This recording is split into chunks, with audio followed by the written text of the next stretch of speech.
মানুষের জন্য জান্নাত হারাম। কয় শ্রেণী? আবার বলেন কি হারাম? জান্নাত। নবীজি সাল্লাল্লাহু আলাইহি সাল্লাম বলেন, এক নাম্বার হলো মুদমিনু খামরিন, মদখোর, নেশাখোর, গাঞ্জাখোর, হুট্টাখোর, বাবাখোর, ডাইলখোর। এই হারামি, তোর জন্য জান্নাত হারাম। হারাম। রাসূলুল্লাহ বলেছেন, এক নাম্বার নেশা, গাঁজা, ইয়াবা, মদ, এই অসভ্য অভ্যাস যার, তার জন্য জান্নাত হারাম। কোরআনুল কারীমের মধ্যে স্পষ্ট আছে, সূরা মায়েদার মধ্যে আল্লাহ তাআলা ইরশাদ করেছেন, ইয়া আইয়ুহাল্লাযীনা আমানু, হে ঈমানদারগণ, ইন্নামাল খামরু, নিশ্চয় মদ, ওয়াল মাইসির, জুয়া, ওয়াল আনসাব, মূর্তি পূজার বেদী, যেখানে মূর্তি পূজা করা হয়, ওয়াল আজলাম, ভাগ্য নির্ধারক তীর, রিজসুম মিন আমালিশ শাইতান, এগুলো একেবারে শয়তানের নিকৃষ্ট কাজ। ফাজতানিবুহু, আল্লাহ বলে এগুলো বান্দা ছেড়ে দাও। ইমানদার মুমিন, তুমি মুসলমানের বাচ্চা, এই যুবক ভাই, তোমার শরীরে পবিত্র মায়ের 2 বছর এক ইমানদার মা তোমারে দুধ খাওয়াইছে। তুমি সিনেমার নর্তকীর হাতে বড় হও নাই, তুমি ইমানদার মায়ের হাতে বড় হয়েছে। ফুটবল ক্রিকেটের খেলোয়াড় তোমার আব্বা না, এক ইমানদার মুসলমান তোমার বাপ। আল্লাহ কোরআনে বলছে, ফাজতানিবুহু, তোমরা একদম ত্যাগ করো, ছেড়ে দাও মদ, জুয়া, লাআল্লাকুম তুফলিহুন, এতেই তোমরা সফল হবে, জান্নাতি হবে, কৃতকার্য হবে, কামিয়াব হবে। এজন্য মদখোর ব্যর্থ। মদখোর কি হয় না? সফল হয় না। নেশাখোর সফল হবে না। এরপরে আল্লাহ বলেন, ইন্নামা ইউরিদুশ শাইতানু আন ইউকিয়া বাইনাকুমুল আদাওয়াতা ওয়াল বাগদাআ ফিল খামরি ওয়াল মাইসির, নিশ্চয়ই মদ এবং জুয়ার মাধ্যমে শয়তান তোমাদের পরস্পরের মধ্যে শত্রুতা, বিদ্বেষ, মারামারি, হানাহানি, হত্যা, খুন তোমাদের মধ্যে ছড়িয়ে দেবে। ওয়ায়াসুদ্দাকুম আন যিকরিল্লাহ, আল্লাহর স্মরণ ভুলায়া দেবে। ওয়া আনিস সালাহ, এবং নামাজ ভুলায়া দেবে। ফাহাল আনতুম মুনতাহুন, আল্লাহ বলে, আমার মুমিন ইমানদার বান্দা, তবুও কি তুমি বিরত হবে না? এত কথা বলার পরও তুমি বিরত হবা না? ছাড়বা না মদ, ছাড়বা না জুয়া? সরাসরি আল্লাহ বলছে, কোরআনুল কারীমের স্পষ্ট বর্ণনা।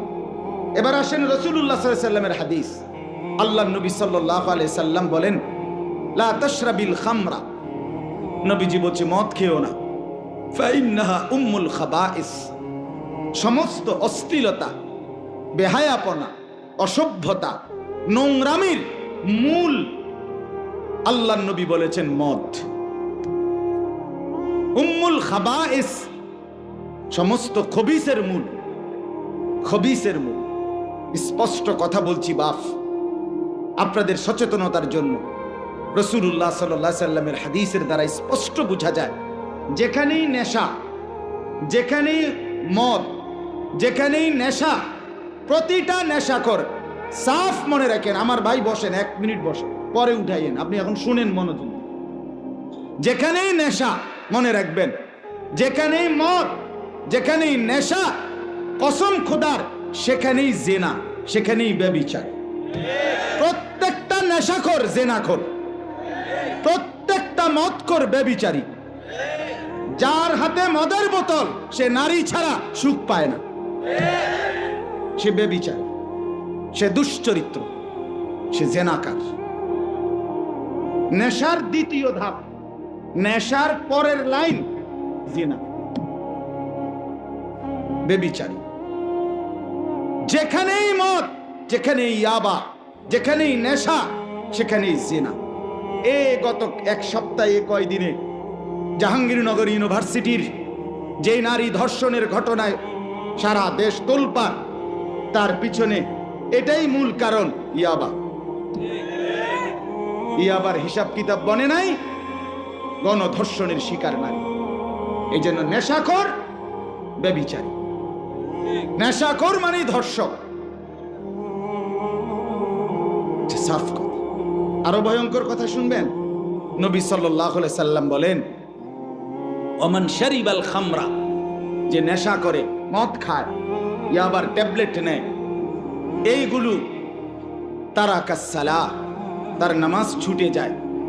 এটা তো আছেই। সবচেয়ে ভয়ানক কথা, আমার এটা বলতেও শরীর শিহরে ওঠে, ওয়া বাকা আলা আম্মাতিহি ওয়া খালাতিহি।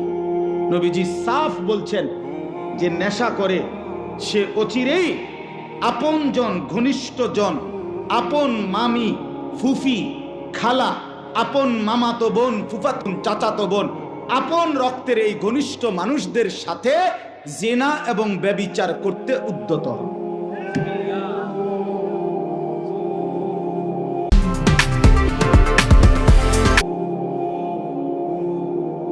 আস্তাগফিরুল্লাহ। ওয়া বাকা, এটা সরাসরি রাসূলুল্লাহ বলছেন সাল্লাল্লাহু আলাইহি ওয়াসাল্লাম। এজন্য বন্ধু আমার, নেশার আড্ডায় না যায়। এটা তোমারে পচাইয়া গন্ধ ছুড়াইলে জিন্দেগি এলোমেলো করে দিবে, জীবনটা তছনছ করে দিবে। শেষ পর্যন্ত হতাশা, জিনা, ব্যভিচার, মদ, জুয়া খেললা শেষ করে শেষ পর্যন্ত হারবাল বড়ি খাইলো আর লাভ হতো, সব শেষ করে। এই জন্য 1 নাম্বার, তার জন্য জান্নাত হারাম, নেশাখোরের জন্য। 2 নাম্বার, আকুল ওয়ালিদাইন, পিতা মাতার অবাধ্য সন্তান, যে মাকে কষ্ট দেয়, যে বাবাকে কষ্ট দেয়, যে পিতা মাতার সাথে উত্তম আচরণ করেন, পিতা মাতার সাথে সদ্ব্যবহার করেন, তার জন্য জান্নাত হারাম।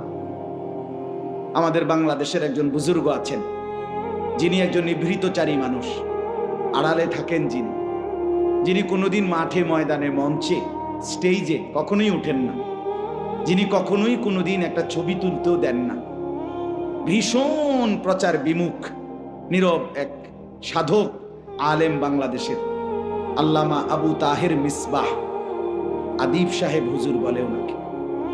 ছোটবেলায়, আজ থেকে 30 বছর আগেও আমরা ছোট্টবেলায় মাদ্রাসায় পড়ার জীবনে যার আরবি কিতাব এসো আরবি শিখি পড়ে আরবি শিখার হাতে ঘড়ি, সেই মহান মানুষটা আল্লামা আবু তাহের মিসবাহ। মজার বিষয় হলো আমাদের কুমিল্লার সন্তান, চান্দিনার। আলহামদুলিল্লাহ, বাংলাদেশে তাকে যদ্দূর চিনে, গোটা আরব তাকে, আরবের সমস্ত উলামায়ে কেরাম তাকে তার চাইতে 100 গুণ বেশি চিনে। সেই সোনার মানুষ আল্লামা আবু তাহের মিসবাহ তার এক লেখনীতে বলছিলেন, একটা সুন্দর শিরোনাম দিছিলেন, মাকে রাজি করো, দুনিয়া আখেরাতের কোথাও আটকাবে না। মায়ের মুখে হাসি ফুটায় দাও, মায়ের মুখের এক হাসি তোমার দুনিয়া আখেরাত পার করে দিবে। মাকে রাজি করো, দুনিয়া আখেরাতের কোথাও আটকাবে। এই আকুল ওয়ালিদাইন, পিতা মাতার অবাধ্য সন্তান জান্নাতে যাবে না। 3 নম্বরে, যেটার জন্য মূলত আমি কথা বাড়ায় ফেললাম, যেই উদ্দেশ্যে আমি বলছিলাম, অদ্দাইয়ুস। 3 নম্বর হলো দাইয়ুস আল্লাযী ইউকিররু আহলাহু আল খুবুস। এই যে সরাসরি হাদিস, নবীজি বলছেন, এবং দাইয়ুসের জন্য জান্নাত হারাম। আর দাইয়ুসকে আল্লাযী, নবীজির হাদিস, কোন আলেমদের বানানো কথা না, নবীজি সরাসরি বলছে, দাইয়ুস আল্লাযী ইউকিররু, যে মেনে নিচ্ছে, স্বীকৃতি দিচ্ছে, আহলাহু, তার পরিবার, স্ত্রী, সন্তানের জন্য, আল খুবুসা, খবিস জিনিস, নাপাক জিনিস, নাজায়েজ জিনিস, হারাম, অশ্লীলতা, বেহায়াপনা, অসভ্যতা, নোংরামি, এটা যে তার স্ত্রী সন্তানের জন্য মেনে নিচ্ছে, রাসূল সাল্লাল্লাহু আলাইহি সাল্লাম বলেন, সে দাইয়ুস, তার জন্য জান্নাত হারাম। এই জন্য চাচা, হিসাব করে যাইয়েন, কবর হিসাব করে যাইয়েন। মৃত্যুর সময় ঘরে একটা রঙিন টেলিভিশন রেখে যাচ্ছেন, ছেলে মেয়ে সবগুলোর হাতে বড় মোবাইল। আপনি ঘুমান পাশের রুমে, ওরা সারা রাত মোবাইলে অশ্লীল উলঙ্গ ছবি দেখে, জিনা ব্যভিচারের দৃশ্য দেখে। খোদার 365 দিন, একটা বছর পার হয়ে যায়, 16 বছর 18 বছরের ছেলেটা মেয়েটা কোনোদিন খোদার 365 দিনে, এক বছরে কোনোদিন ফজরের নামাজ পড়ে না। মুসলমানের ঘরে ঘুমায়া, মা বাপ জীবিত মুসলমান, অথচ সেই ঘরের ছেলেটা মেয়েটা আজকে একটা বছর কোনোদিন ফজরের নামাজ ওয়াক্ত হয় কখন, সময় হয় কখন, ফজরের জামাত কয়টায় সেটাও জানে না। এক বছরে খোদার একটা দিন কোনোদিন ফজরের নামাজ পড়ে না। আহা মুসলমান, এত বড় অসভ্য, এত বড় জানোয়ার, এত বড় নির্লজ্জ বেহায়া মুসলমানের ঘরে কেমনে ঘুমায়? ওই বাপ কি করে, ওই মা কেমনে ঘুমায়? সে ঘর মুসলমানের ঘর কেমনে হইল? ওই বাবার চোখে ঘুম আসে কেমনে? ওই মা চোখে ঘুম আসে কেমনে? 587 টাকা ঘুম আসে কেমনে? হায়, আমার সন্তানের পরিণতি কি, আমার মেয়েটার পরিণতি কি?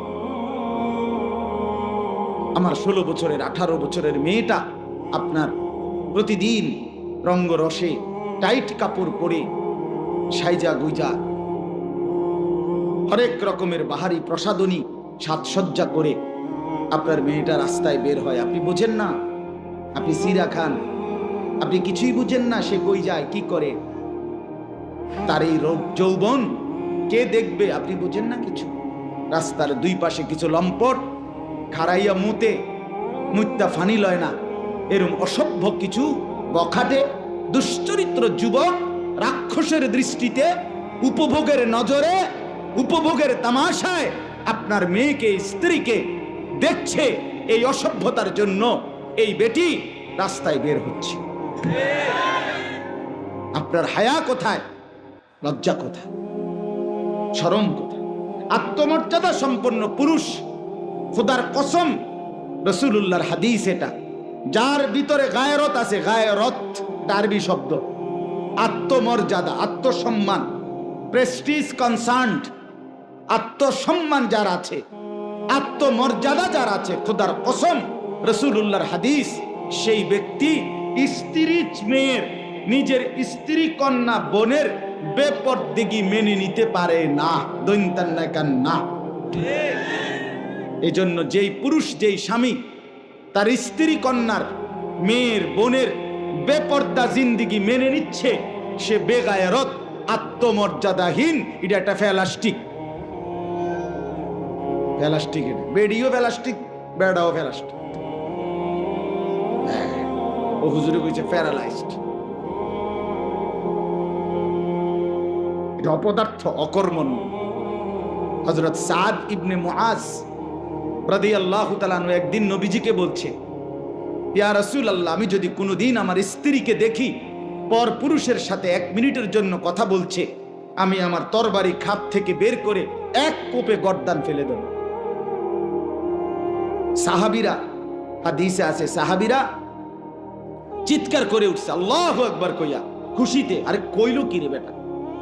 নবীজি তখন, হাদিস আছে, নবীজি সাল্লাল্লাহু আলাইহি সাল্লাম বললেন, আতাজাবুনা মিন গায়রাতি সাদ, আরে তোমরা আমার সাদের গায়রত, আত্মমর্যাদা দেখে অবাক হলা? অবাক হলা? তখন নবীজি বলছে, ওয়াল্লাহি আনা আগিয়ারু মিনহু, আমি মুহাম্মদ আমার সাদের চাইতে আরো বেশি গায়রতওয়ালা, আত্মসম্মানওয়ালা। এরপরে বলছে, ওয়াল্লাহু আগিয়ারু মিন্নি, আর আমার আল্লাহ এর চাইতে বেশি, আমার চাইতে বেশি আত্মসম্মানওয়ালা আমার আল্লাহ। এজন্য শুনেন, এজন্য আল্লাহ তাআলা কোরআনে বলছে, বন্ধু, পৃথিবীর বহু শাস্তি অপরাধের আমি পৃথিবীর বিচারক আদালত আপনার হাতে ছেড়ে দিলাম, কিন্তু জেনা ব্যভিচার আমার বান্দি, ওরে আমি বানাইছি মেয়েটাকে, এই নারী আমার সৃষ্টি, এই কন্যা আমার, এই মেয়ে আমি বানাইছি, আমার হাতের সৃষ্টি, এটা আমার সৃষ্টি, আমার বান্দি। তার সাথে যখন কেউ জিনা ব্যভিচার করে, এই পুরুষ নারীর শাস্তি বিচার আমার গায়রতে লাগে। এজন্য আমি আল্লাহ নির্ধারণ করে দিচ্ছি বন্ধু, জিনা ব্যভিচারের শাস্তি আপনি কিংবা দুনিয়ার কেউ করতে পারবে না, আপনাদের ফয়সালায় হবে না, এটা সরাসরি আমার চূড়ান্ত ফয়সালা। বিবাহিত পুরুষ নারী জিনা করলে পাথর মেরে মেরে ফেলেন, অবিবাহিত ছেলে মেয়ে জিনা করলে, ব্যভিচার করলে চামড়ায় 100 বেত্রাঘাত করেন, এবং এইভাবে বেত্রাঘাত করবেন যেন এই বেত্রাঘাত করতে গিয়ে কারো মনে দয়া মায়া না আসে। ওয়ালা তাখুযকুম বিহিমা রাফাতুন ফি দীনিল্লাহ, এবং কোন আড়ালে গোপনে কোন একাকী রুমে এই দুররা বেত্রাঘাত করা যাবে না। ওয়ালিয়াশহাদ আযাবাহুমা তাইফাতুম মিনাল মুমিনিন, মুসলমানদের একটা বড় জামাত উপস্থিত থেকে তাদের সামনে ওপেন খোলা মেলা এই আযাব, এই শাস্তি দিতে হবে দৃষ্টান্তমূলক, যাতে এক ঘটনায় 1000 বছর 100 বছরের জন্য সমাজ নিরাপদ হয়ে যায়। ইসলাম এটা ওই নাস্তিক মুরতাদ আর এই প্রগতির দাবিদার ওই বেঈমান মুরতাদরা বলে এটা জুলুম, এটা জুলুম। আর ধর্ষিতা নারী যখন চিৎকার করে সেটা তোদের কানে বাজে না, সেটা কানে বাজে, এটা জুলুম হয়ে গেছে। 587 টাকা পাওয়ার জন্য আমার এই ভিডিও, এটা ইসলামের বাড়াবাড়ি হয়ে গেছে।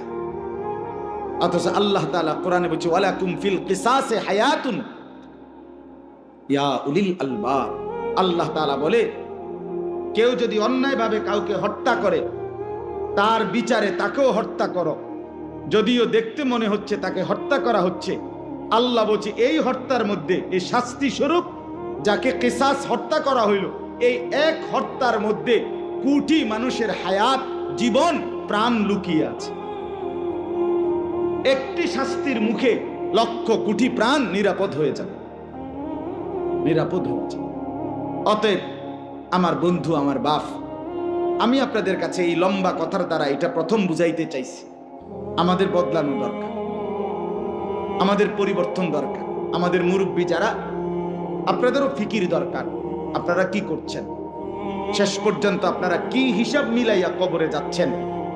আল্লাহ দোহাই আপনারা হিসাব মিলান। যুবক ভাই, তোমরাও বলি, সবার কাছে, আমার আয়াতের কাছে আমি অল্প সময় লাগবে। আমি 3টা আয়াত পড়ছি পবিত্র কোরআনুল কারীমের 18 নম্বর পারা, 23 নম্বর সূরা। এই সূরার 99, 100, 101 3টা আয়াত আমি পড়ছি। খুব লম্বা তাফসীর, গভীর ব্যাখ্যা আমার উদ্দেশ্য না, সেই যোগ্যতাও নাই, উদ্দেশ্যও নাই। কারণ হলো শুধু আপনাদের কাছে এই 3টি আয়াতের আলোকে একটি গুরুত্বপূর্ণ সচেতনতা, একটি ফিকির, আপনাদের ভিতরে একটি পরিবর্তনের মানসিকতা আমি আপনি সবাই মিলে জাগাইতে চাই, এটাই উদ্দেশ্য। এই জন্য এই 3টা আয়াত পড়ছি। এই 3 আয়াতের তর্জমা বলতে বেশিক্ষণ লাগবে না, শুধু প্রাসঙ্গিক কথাটা হলো, মূল বক্তব্য হলো এই যে কথাটা আমি মাঝখান দিয়ে একটু আগে বললাম। আর একটু সময় মনোযোগ দিয়ে শোনেন, আমিও গরির দিকে তাকাচ্ছি। যে কথাটা মাঝখান দিয়ে আমি বলছি যে আমাদের হায়াত, 1 নাম্বার কথা হলো ওয়ান ওয়ে, আমরা শুধু সামনের দিকেই যাচ্ছি, আমরা আর পিছনে ফিরতে পারবো না। আমার যুবক ভাই, আমার আরেকটা অনুরোধ আমি বলতে ভুলে গেছি, আর ওই যে হাতে ধরা যাদের মোবাইল, এই অল্প কদ্দুর সময় মোবাইলটা নামায় ভালো হইব, আমার দিকে চাইয়া শুনো দোস্ত, আমার বন্ধু, আমার ভালো হবে। মোবাইলটা যাদের হাতে হাতে ধরা নামায় এলো, পকেটে নিয়ে নাও, এমনি শোনো ভাই, ভালো হবে দোস্ত। আমি অনেক কষ্ট করে আসছি। আমার এই চাচা, এই নাজমুল ভাইয়ের আব্বা 2-3 বার আমার মাদ্রাসায় গেছে, উনি কথা বলছে। আমার এই ডেটটা, এটা ব্যক্তিগত ডেট। মূলত আমি সোমবার দিন মাদ্রাসায় থাকি, ওইদিন মাহফিলে যাই। এটা আমার একটা ব্যক্তিগত ডেট। মূলত আমার মাদ্রাসার অনেকগুলো কাজ থাকে আমার ব্যক্তিগত।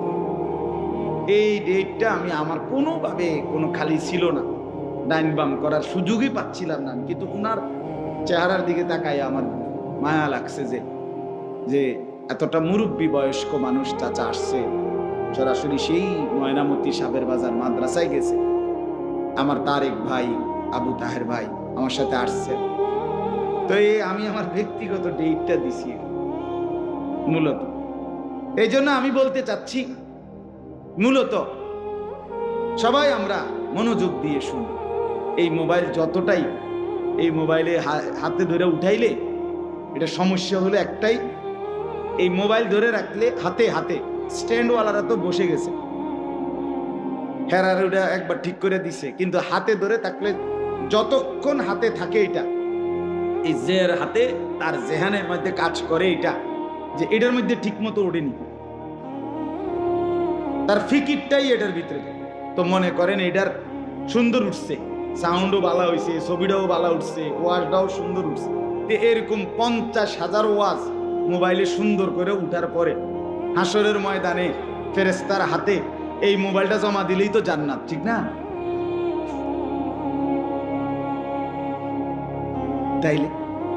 তাইলে এটার মধ্যে সাজলে কি লাভ হবে? আমার জিন্দিগিতে সাজবে কখন? আমার জীবনে আসবে কখন? আমি বদলাবো কখন? আমার পরিবর্তন কখন? তো আগার মেরা নিহি বানতা না বন আপনা তো বন। প্রতিদিন আমি লাস্টে এই কথাটা বলি। ভারতের বিশ্ববিখ্যাত বুজুর্গ, সারা পৃথিবী কাঁপানো আলিমে দ্বীন ছিলেন, আওলাদে রসুল সৈয়দ আবুল হাসান আলী আন-নদভী রাহমাতুল্লাহ আলাইহি, তিনি এই কথাটা বলতেন যে, হে যুবক, তুমি যদি আর কিছু এই দেশ, জাতি, সমাজ, পরিবার, এই পৃথিবীর কোনো উপকার করতে নাও পারো, ঠিক আছে, কইরো না। কারো কোনো উপকার করলা না, ঠিক আছে, না, কিন্তু আপনা তো বান, নিজের ভালো যত করো। নিজেরে কেন নষ্ট করে দিচ্ছ? এর দূরও বুঝবা না? এই দিবা নিশি 2 আঙ্গুলে এই মোবাইলের অশ্লীল ছবি, নাচ, গান, জিনা, ব্যভিচারের দৃশ্য, আমার বাপ শেষ পর্যন্ত তোমাকে কোথায় নিয়ে যাবে? বন্ধু আমার, তুমি প্রতি কদম কোথায় যাচ্ছ? ধরে নিলাম কেউ বলল না, কেউ সাহস করলো না, তোমার বাবা হেরে গেল, মা হাল ছেড়ে দিল, এই সমাজ, দেশ, সর্দার, মাতব্বর, পাড়া পড়শি কেউ বলতে পারলো না। ঠিক আছে বন্ধু, তোমার চুলের সামনে, তোমার অহংকারের সামনে, তোমার চোখ রাঙ্গানির সামনে, তোমার গাদ্দারির সামনে কেউ সাহস করলো না তোমার কিছু বলতে, কিন্তু তুমি যাচ্ছ কোথায়? আমি উদাহরণ দিতে গিয়ে বলি, প্রায় দিন যে মনে করেন ওই ছোট্ট মিয়া, তুমি একটু দাঁড়াও, ছোট ভাই তুমি দাঁড়াও, না না না পিছনের ছেলে, তুমি দাঁড়াও, আব্বা দাঁড়াও, দাঁড়াও, কিচ্ছু না, এমনি দাঁড়াও। তো ওই কোনায় আগুন লাগছে, মনে করেন আগুন জ্বলতেছে, তা আমরা দেখলাম ছেলেটা 1 পা 2 পা করে করে ওইদিকে যাইতেছে আগুনের দিকে। এখন এতগুলো মানুষ আমরা, অথবা তার বাবা বা আমরা, কেউ তাকে কিছু বলতেছি না। সে ধীরে ধীরে 1 কদম 2 কদম করে খুশি মনে তার স্বতঃস্ফূর্ত ভাবে সে যাচ্ছে ওইদিকে, কেউ তাকে কিছু বললাম না, বলার সাহস করলাম না। এটা তো তার জন্য উত্তম, তো বলেন না, বলেন? তাইলে সে প্রতি ধাপ আগাচ্ছে, তো কোথায় যাচ্ছে? বাবা আগুনের দিকে যাচ্ছে কিনা? তাহলে যুবক ভাই, হতে পারে তোমারে কেউ বললো না, ঠিক আছে, ধরে নিলাম তোমার মা, বাবা, আত্মীয় স্বজন, পাড়া পড়শি কেউ কিছু বললো না, তোমার মদ, তোমার জুয়া, তোমার অবৈধ প্রেম, তোমার অবৈধ সম্পর্ক, জিনা, ব্যভিচারের আড্ডা, দিবা নিশি মোবাইলের এই নর্তকীর ছবি, জিনা, ব্যভিচারের দৃশ্য, বন্ধুদের সাথে এই আড্ডা, অসভ্যতা, কেউ কিছু বললো না, কিন্তু তুমি যাচ্ছ কোথায়? আমার দোস্ত বলো, কেউ কোথায় যাচ্ছ? নুয়াল্লিহি মা তাওয়াল্লা ওয়া নুসলিহি জাহান্নাম। আল্লাহ কোরআনে বলছে, আমার রাসূলের বিরোধিতা যে করবে, আমার ঈমানদার মুমিনদের পথের উল্টো যে চলবে, আমি একদিন সিদ্ধান্ত নিয়ে নেব, তাকে আমি সেই উল্টো পথেই চালাবো। এই উল্টো পথে চলতে চলতে একদিন ধাক্কা দিয়ে লাথি মেরে জাহান্নামে ফেলবো। ومن يشاقق الرسول من بعد ما تبين له الهدى ويتبع غير سبيل المؤمنين نوله ما تولى ونصله جهنم। জাহান্নামেই ফেলে দেব। এই জন্য